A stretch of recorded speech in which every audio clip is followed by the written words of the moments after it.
Good afternoon, everyone. Can everyone hear me okay? Great. Thanks to so many of you for being here on a Friday.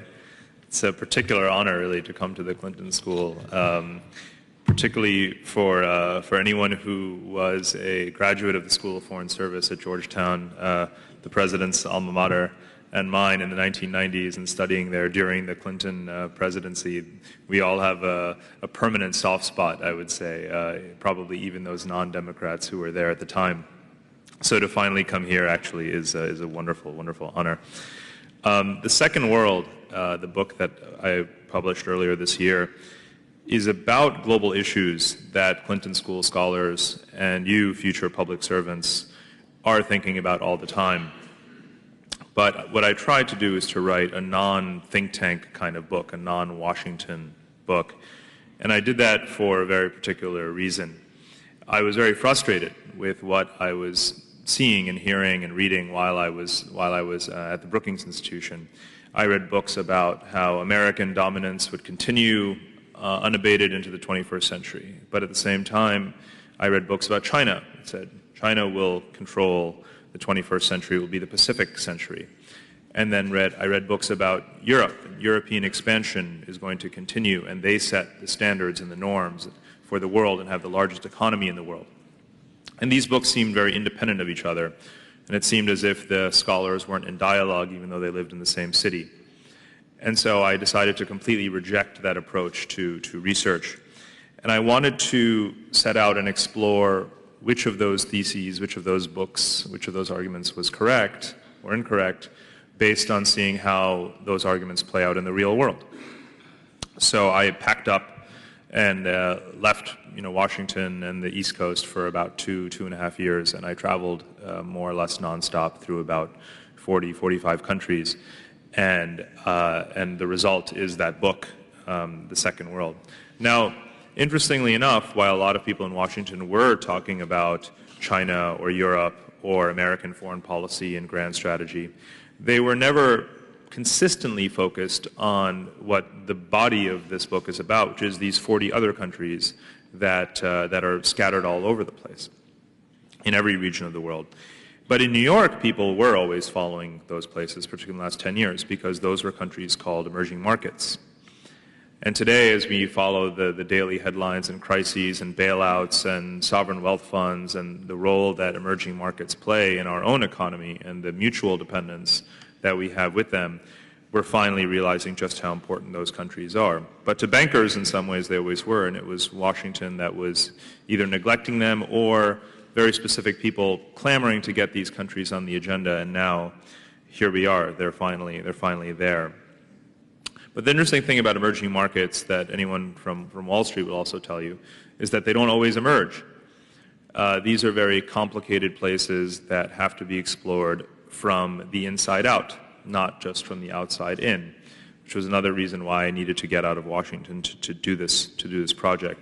So the Second World and these 40, 45, maybe 70, 80 countries that I feel fit that description have two essential things in common. The first is that they are divided internally between winners and losers, haves and have-nots, globalized populations who are connected and enfranchised versus disconnected populations who are poor.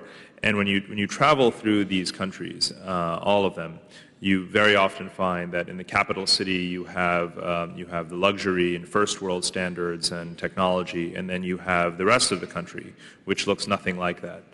And all of us know from what we read and what we see and from the data from the World Bank and from lectures that other people give, we know that there is great inequality in the world. And we often think of it as, well, the rich countries are here in Europe and the United States and Japan, and then the poor countries are Africa and South Asia and Central America and so forth. But what about the fact that in all of those other countries that are in between, you have both things happening at the exact same time? Are those places even one country? And to me, they're not. And I describe them in my book as schizophrenic. Half the country appears one way, the other half the country appears the other, which is why an emerging market may not necessarily emerge. It may sink. And so I would say only about half the countries in this book do I predict are sort of going somewhere, are rising in this sort of, potentially linear kind of way, and the other half may not be.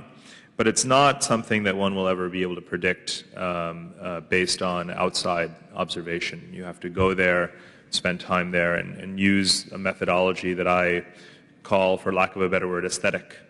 It's everything you can read about a place, it's everything an official will tell you, but then it's everything else, that intangible amount that you learn just by going there, seeing it, and getting a feel. And that, to me, really constitutes 50% of what I wrote about in the book and my basis for judgment. And I say that even as someone who's supposed to be, a trained political scientist. There's no substitute for going there and seeing it yourself. And the other aspect of second world countries that's absolutely pivotal is their geopolitical role. And that is the way in which they're shaping this balance of power. Now, if you're one of those people who believes that American hegemony will continue in perpetuity and we face no challengers anywhere at any time, then what I'm saying really doesn't apply to you, because you would not agree. But these countries are the swing states, as I call them, or the tipping point countries that determine who's winning and who's losing in geopolitics.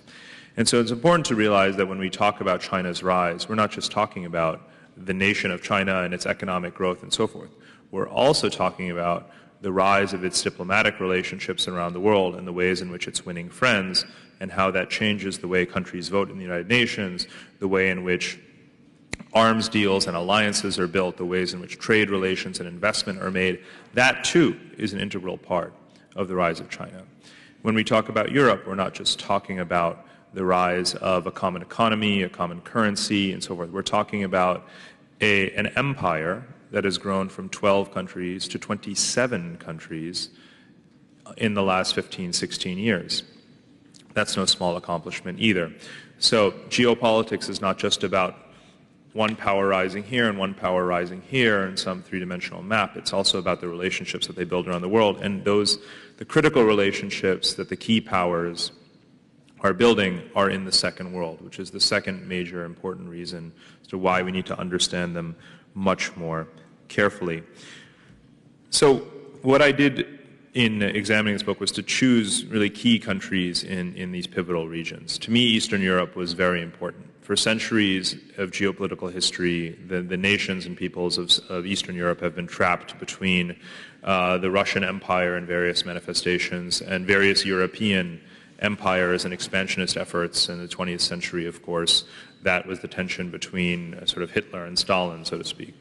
Now these countries have been liberated, and the fate of Russia isn't just about what happens within Russia. It's what about those second world countries in the middle? Can it regain influence over them, or is Europe going to control that space? And so for me, in the book, it was about what color do you paint these countries in the map? Red, as it were, to take the historical color for Soviet or Russian influence, or blue, which was the color of the European flag. So what I did was I drove, basically, from the Baltic countries, Estonia, Latvia, and Lithuania, through Ukraine and the Visegrad countries, Hungary, on south through the Balkans, and particularly the South Balkans, Bosnia, and so forth, and then across Turkey into the Caucasus. And that forms the first chapter of this book. And what I explored was basically how Europe manages, through entirely non-military means, to buy out these countries. And I describe it as a corporate merger rather than a conquest. And obviously we might be able to learn a thing or two from that, and I talk about some of those lessons. But to me, the European expansion is a remarkable success, even in places like Ukraine and Georgia, where there's obviously still significant tensions with Russia that are playing out every single day. I think that we will find in the coming years that the European Union is going to be taking the lead in these countries rather than NATO, which is, of course, the American-led institution. And that really is a break from the pattern of the last 10 to 15 years, when the European Union was very weak and NATO took the lead. Countries would join NATO first and then eventually qualify to join the EU. If NATO expansion has reached its limits because of Russian resistance, can the European Union do better? And I argue that it can. The next set of countries that I traveled through were in Central Asia, the Stans, as people call them in short, because they're all very difficult to spell. But particularly Kazakhstan, Uzbekistan, Kyrgyzstan, Tajikistan, Turkmenistan, and so forth. I include Afghanistan and Pakistan in Central Asia as well, rather than South Asia. And I do that for a very particular reason, and that is that China thinks of those regions, and it borders most of those countries, as being sort of Central Asian. It doesn't treat them the way it treats India. And that alone is reason to shift the way we think of the map, the way the State Department organizes the region versus the way the Defense Department organizes it are actually very different. In our own government, this region is so confused and complex and landlocked and sitting in the middle of the Eurasian sort of landmass that we don't quite have a consensus on where it is and who they are. But the Pentagon and the Chinese government actually see it the same way. They see even Pakistan as being Central Asia, not part of the post-colonial South Asia, and so that's why I treat it that way. What's happening in all of these countries, some of which have enormous energy reserves, and the region of Central Asia as a whole has potentially the second largest oil supply behind the Persian Gulf, is that China is replacing Russia as the key anchor force in this region economically, politically, and otherwise, gradually, slowly. You can measure it in terms of the amount of investment they put in the country. You can measure it in terms of the direction that pipelines come out of Kazakhstan. There's 2 or 3 now going to China. You can measure it demographically, the number of Chinese people and businesses that are active in Kazakhstan and elsewhere. And these are, again, the ways in which influence is spread. So what Europe is doing to Russia in Eastern Europe, China is doing to Russia in Central Asia, both the former spheres of influence or member states of the Soviet Union. And it's a fascinating story because it's a region that really lacks its own identity, and it has for many years, for centuries really, been at the heart of what scholars of geopolitics thought was the great game and the struggle to control the heartland of Eurasia and the seat of land power in the world. And so it has a sort of mysterious aura about it, controlling Central Asia. And it's been a really neglected region for literally the last 15, 16 years, since its independence, really, from the Soviet Union. The U.S. hasn't had a stable, predictable policy. We've kind of just let what happens. And the evidence of that is the leadership. A number of these countries still have the same dictators they had when they were Soviet socialist republics. And we basically wait for a leader to die to have a policy towards the country. Or in some cases, such as Turkmenistan, the leader dies and we don't even have an ambassador to the country to help capitalize on the situation. So we are very lost there, and our main, the United States' main foothold and presence is, of course, in Afghanistan, where, as you all know, the situation is also not very good. It's important, though, to take a big step back and look at that geography and say, if this is the region of the world that has the second largest supply of energy, if this is the region where we want oil to flow westward to Europe and diminish Western dependence on Russian resources, if this is the region where we hope to counter terrorism and stamp out, Al-Qaeda and the Taliban and so forth in Afghanistan and Pakistan, then we need to have deeper relationships, invest more, foster more stability, and we're not at present committing anywhere near the resources that are necessary to do that. On the other hand, there are new institutions coming up, like the Shanghai Cooperation Organization, which is led by China and Russia and others, that are playing a more significant role, except in Afghanistan, but in a behind-the-scenes way that we are simply not appreciating.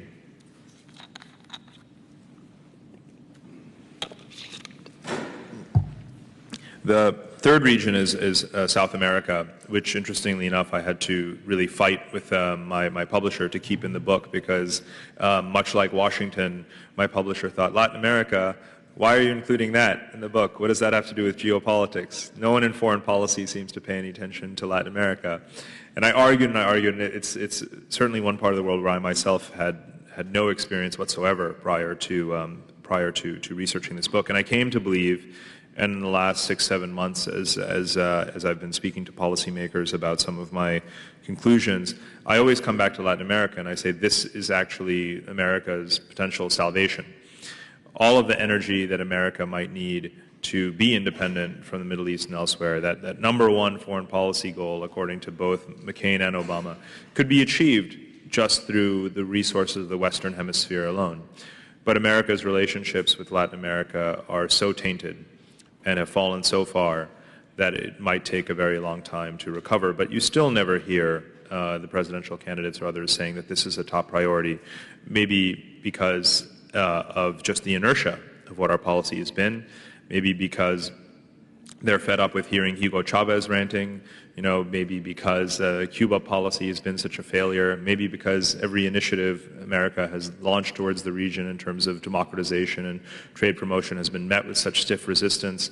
Trade promotion, or rather open trade, all these things, these are all worthy goals, but we haven't pursued them well. And I think that Latin America is worth a significant effort from the next president.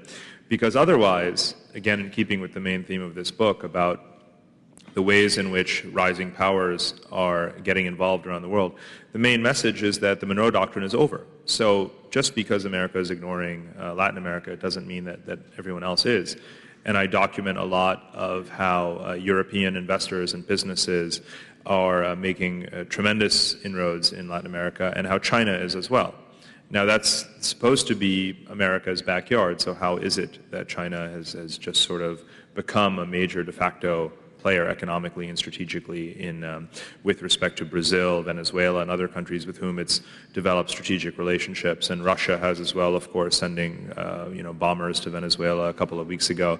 So Latin America all of a sudden is a very active geopolitical zone in different ways from in the Cold War, but also much more long-term, structurally significant ways, because it has massive resources, natural resources, which can get around the world faster than ever before. It's no longer particularly necessarily inconvenient for the rest of the world to access Brazilian and other countries' resources. So we ignore Latin America at our peril. It's the main message there.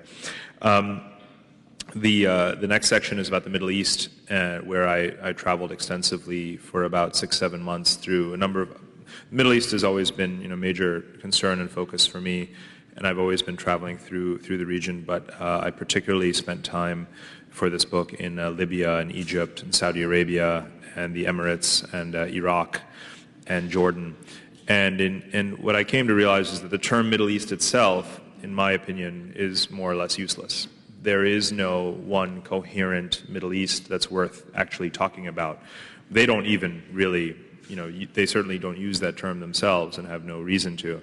What I found, in keeping with what I was saying earlier about the expansion of Europe and European influence, I found that North Africa has such a trade and economic and increasingly political interdependence with Europe that it operates according to a very different psychology from the rest of the Arab world. And here I'm referring to President of France's Sarkozy's Mediterranean Union, which has had many manifestations throughout history, from the Roman Empire through European colonialism.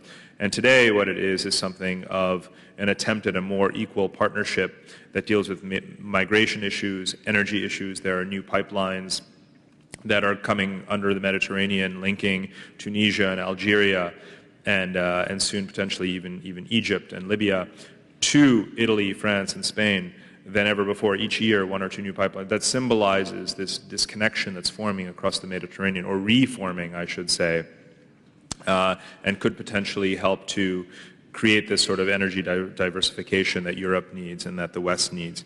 And so when the stories that I find in places like Libya have very little to do with this broader notion of a turbulent, unstable Middle East in which America is militarily bogged down, in places like Iraq and so forth. It's a very unsubtle term, the Middle East. It gives you, someone here may want to argue otherwise, but I believe it gives you absolutely no analytic leverage or utility in explaining what is happening in North Africa, for example.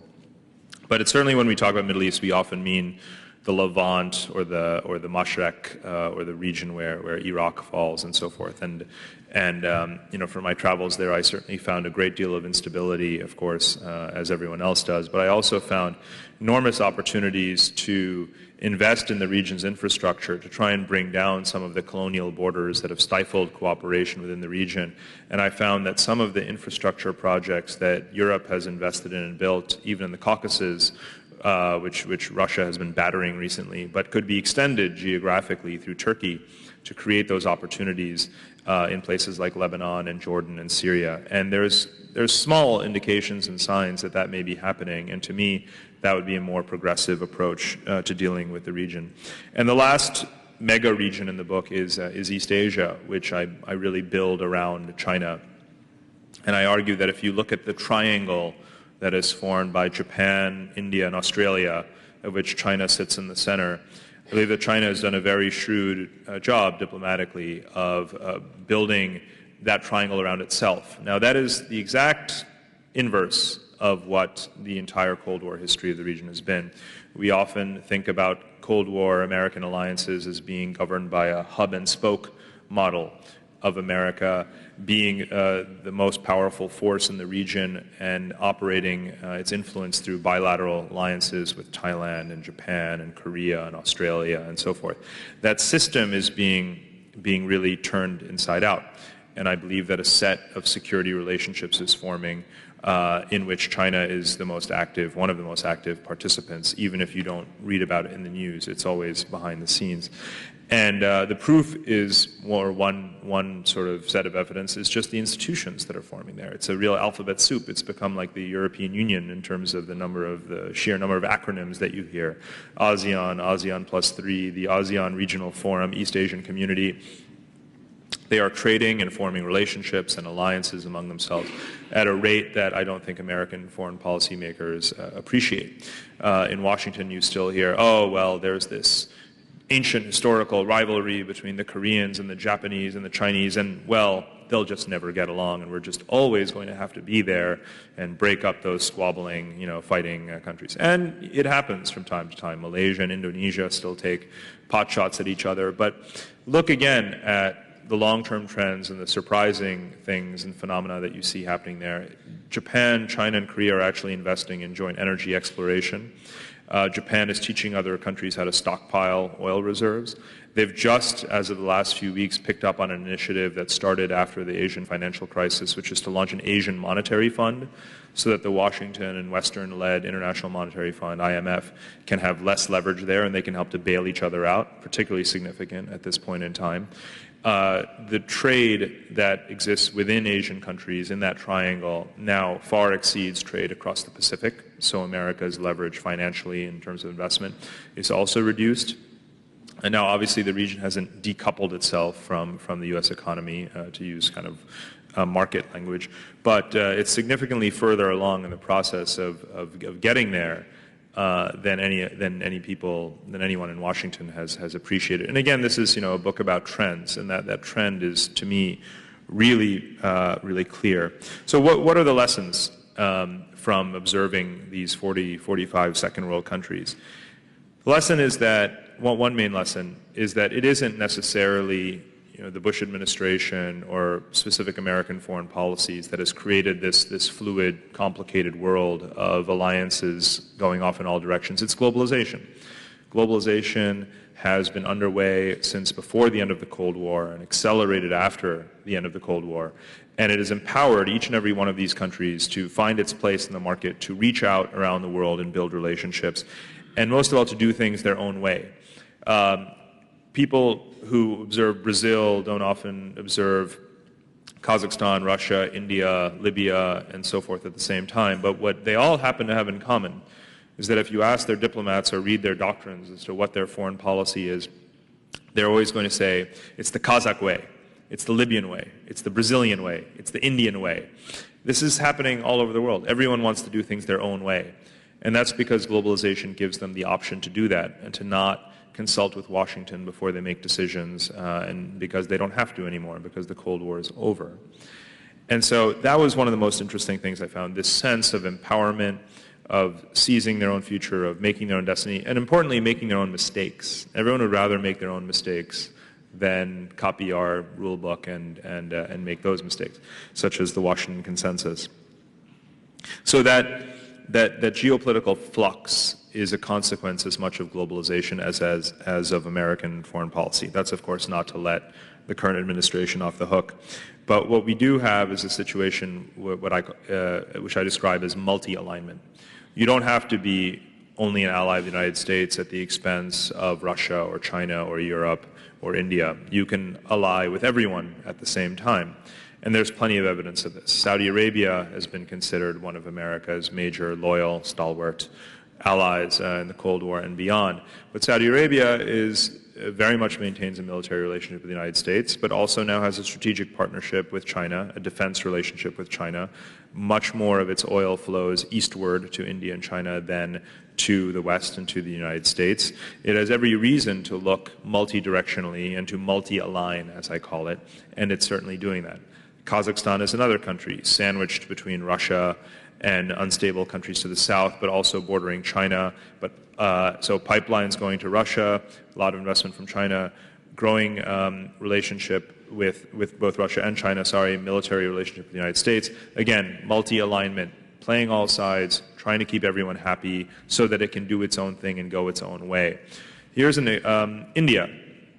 We signed a nuclear agreement finally after several years of negotiations with India. And even before Condi Rice was on her way to New Delhi, just a few days ago to sign that agreement, India announced we're buying reactors from France and from Holland, and next probably from Russia.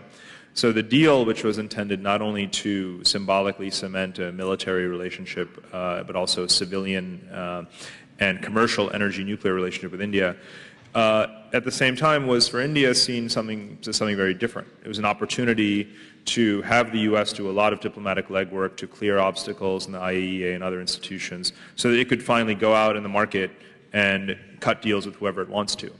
And here's an example that's going to surprise you, but that's Iraq.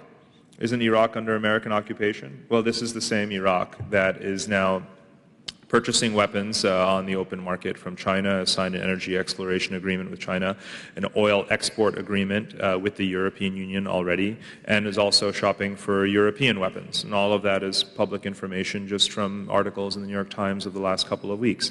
No country will choose to have only one friend and have us be their only friend in a world in which they don't have to, and that's the world we live in today. But again, a lot of these countries that appear confident, on the surface, such as, say, Venezuela and others, are not necessarily the case. And just to bring it back to that first definition of what a second world country is, or an emerging market that doesn't actually emerge, there's quite a few countries that I think, due to poor leadership, poor management of resources, poor management of diplomatic relationships, are not heading in a stable direction, and countries like Venezuela and Egypt and Uzbekistan are among them. And what I do in the book is kind of profile from the inside out, again, why I think that they're highly, highly unstable countries, and I would add Indonesia to that list as well. Let me wrap up with basically two lessons, one of which I just sort of stated about the nature of American power in the world. It's an ancient axiom: power abhors a vacuum. There has been a vacuum, and there has been a world that has grown bigger, more countries, more relationships, and America simply cannot dominate all of them, nor should it, and therefore countries have risen and filled that vacuum. It is a rule as old as international relations itself, and it shouldn't surprise any of us that that is at play today. There's a second rule at play, again, another ancient sort of axiom, and that is who has the money makes the rules. You may hear that in a lot of different contexts, but you don't often hear it in international relations because, well, we, either the United States or the West, have had the money.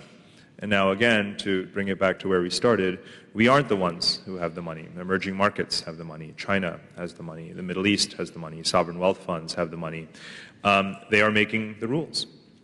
There was an interesting article in the Financial Times 2 days ago, which I'm sure some of you saw, saying that China should offer a $500 billion bailout to the United States, but with conditionality, the kind of IMF conditionality that the U.S. has been imposing on third world countries for decades, so that we don't mismanage our credit market and mortgage market ever again. And that people can say things like that is a very important reminder that who has the money makes the rules. It has always been that way. And I say it not as a realist, but as someone who wants to be realistic about the situation in order to not shape it in a way where we assume that we actually have the power to dictate terms to other people in precisely the situation when we don't. Where do we go from here? First, it's to appreciate that the world is, in a way, there's one of probably many, but certainly one massive flaw of this book is that I created this framework of multipolarity, which reminds people of the 19th century of competition among these large empires. The world isn't really like that. And if I were to do it all over again, I would have chosen a different organizing principle. And that's what I'm going to do in my next book. I'm going to use the principle of the Middle Ages. What I really believe is that the world is not just made up of nation states that can be coherently locked into these geographic units the way this book is organized. This is a world of empires, of nations, of city-states, of crusaders, of multinational corporations, of churches, of universities, philanthropists, all of whom have global roles and conduct their own foreign policies from wherever they are to wherever they want to be. That's the way the world looked like in the Middle Ages. And so that's, I think, the best metaphor for understanding the kind of landscape in which diplomacy operates today. So in that world, why do we have a foreign policy that is driven so much by, or why do we even understand foreign policy is something that only the government does? Because Google has a foreign policy, Bill Gates has a foreign policy, Arnold Schwarzenegger has a foreign policy, the Ford Foundation has a foreign policy, Wall Street has a foreign policy which is very different towards countries like Russia, for example, than Washington's policy. America has a massive footprint in the world that is far greater than that of Washington and of the US government. And again, that's a result of globalization. We don't have a government and we don't have a society whose imprint in the world is in any way organized, and maybe it never can be. It's entirely chaotic, but we are even more influential than we think we are when we think beyond, if we think of our global role and our footprint in the world as more than just what the government does. So what I advocate and what I'm going to be writing about next is the ways in which we can try to leverage what civil society, universities, corporations, what positive impact they have in the world in order to restore America's image, because I don't think it's something that the government alone can do. And interestingly, this coincides with this period in time where programs such as the Clinton School and many other master's programs in international relations around the country are renaming themselves. They're rebranding themselves Centers for Global Studies. You find that happening all over the country. No one wants to offer just a master's in international relations anymore. They want to attract a global student body and send students out into the world and think globally, and they've redesigned their curricula and their courses to be global rather than international or strictly about foreign policy. And that brings me to this notion of public service. I think that a lot of students here, and certainly Tina is a good example of this, come from all over the world and are interested in being all over the world, and the practicum and the projects that Clinton School students do are all over the world, and that is the new public. It's not just the American public, it's not just public service in the United States, but it is a global understanding of it. And I applaud this school for thinking in that direction. Thank you.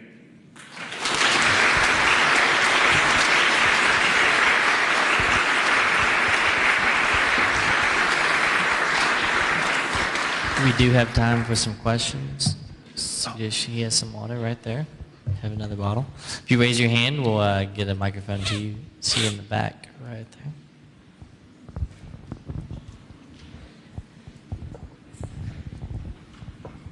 You mentioned Georgia, Ukraine, and Kyrgyzstan in your book. Do you discuss how the colored revolutions are influencing them at all in your book? I do, and I certainly applaud the tact and the deftness by which the Orange Revolution in Ukraine was carried out, and the way in which the legacy regime of Shevardnadze was eased away in Georgia, and the way in which the Akayev regime in Kyrgyzstan was pushed out. But what about the follow-up?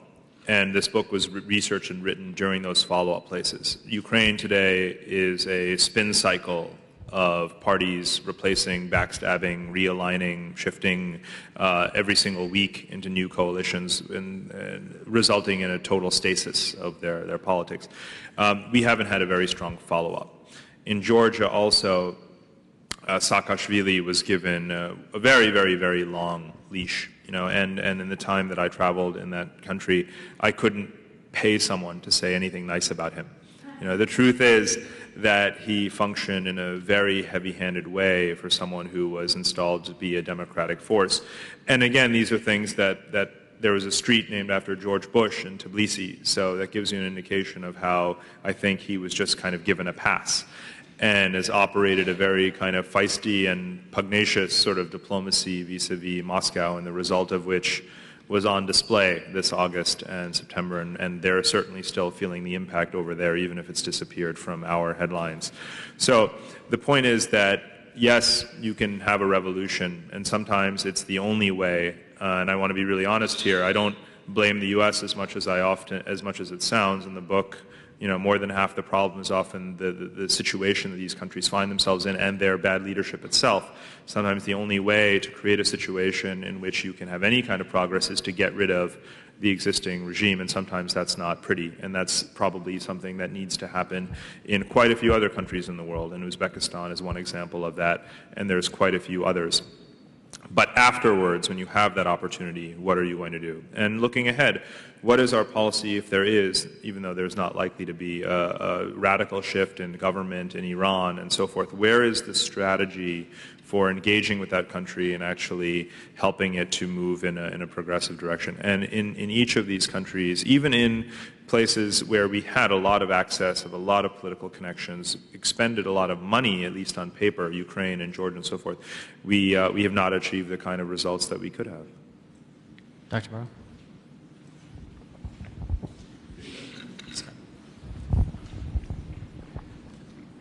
World history teaches us that unification is taking place usually through conquest.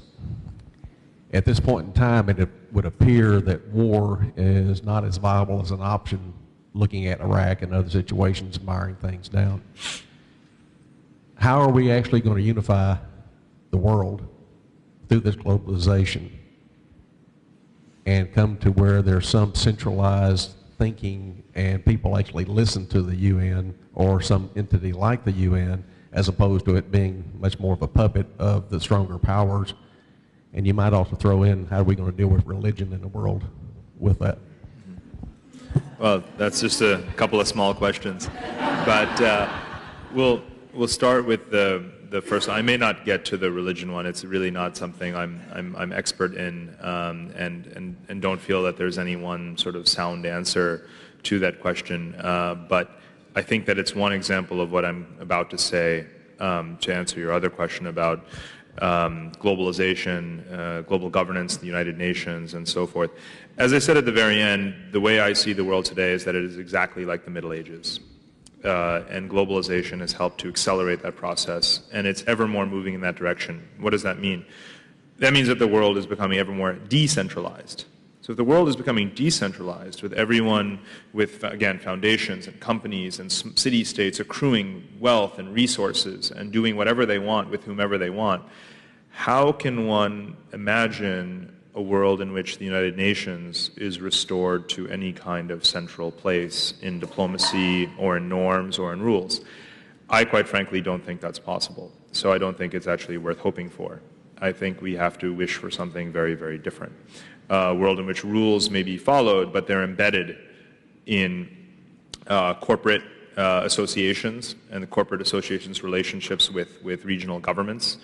a world in which investments are monitored by coalitions of NGOs or other international organizations and watchdogs to see that norms are implemented, that human rights are respected, and so forth. But I assure you that the surest path to not achieving the goals that we would like to see in terms of a global, unified, as you said, kind of world is to simply sink money into the United Nations and assume that they can actually do anything. People tend to think of the United Nations and global governance institutions as if they're up here above, this is the world, and they're sort of up above governing it. That's not really the way institutions operate. The United Nations is a little pebble down here trying to keep the world from rolling off a cliff. And it's one of many little institutions that are down here trying to do that. And it's doing the best it can with almost no resources, basically. The United Nations, has lofty pretensions, has had a very admirable role in setting global norms, what the world should do, what countries in the world should do, but has very little resources to actually achieve them. Its resources put it way, way, way, way, way down here. So I don't think that it is, quite frankly, worth fighting for. Not that the United Nations is not worth fighting for, but the idea of a centralized, unified diplomatic order in which everyone goes to one place to get their guidance is probably not even a good idea at this point in time. And it's a diversion away from the reality of disaggregated power that's spread everywhere that needs to be managed much more on the ground than from way up high above. In there. Right there. Glasses. Nope. Okay. Do you believe that this Georgia-Russia conflict will discourage the EU from joining Eastern European countries and admitting them to their group? It's interesting. That is what people say right now. A lot of people believe that the European Union and European powers are very afraid of Russia. They're very dependent on Russia. Russia has them over a barrel. They've sold out to Russia. They're building more pipelines directly to Russia in ways that alienate Eastern European countries. All of these things are said today. I think, though, what you find is, and this comes from having spoken to the EU's enlargement commissioner just a couple of weeks ago when he was in New York for the General Assembly, I don't think that's what's going to happen. I don't think that's a permanent state of affairs. I think people who are Russia experts in Europe know very well how weak Russia is internally, what massive economic liabilities it has, how unequally developed the society is, how poor its infrastructure is, how little investment they've made in making their energy production efficient and modern. All of these things are huge liabilities for Russia, whose economy is still only about the size of France. And that's not a superpower economy by any stretch of the imagination.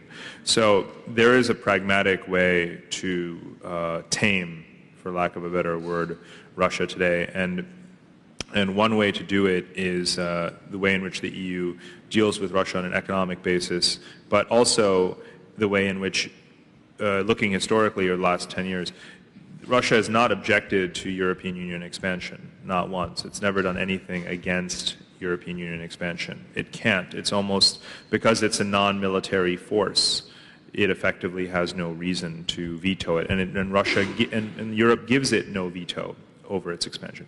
NATO, on the other hand, does face those obstacles. There is a NATO-Russia Council and so forth in which Russia is always able to vigorously denounce NATO expansion anyway, or increased military or hard assets being moved into countries like Ukraine and so forth, if NATO expansion were to move in that direction. Believe it or not, Ukraine is not sure whether or not it wants to.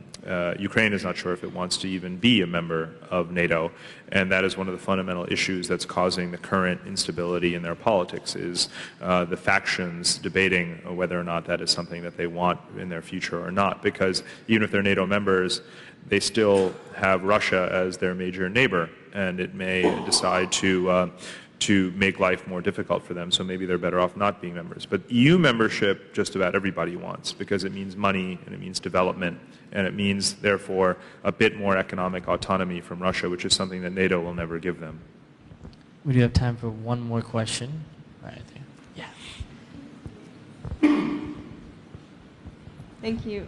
You talked about the intergovernmental cooperation between northern African states and the Mediterranean. Mm-hmm. Have they ever had an issue with corruption between the African states? And if so, would they be considered maybe a second world country like Venezuela? I'm not sure. Is there? Did you say corruption? Yeah. Has there ever been an issue of corruption with those African states, like in that cooperation? Well, I mean, sure, in more ways than we could possibly imagine or count.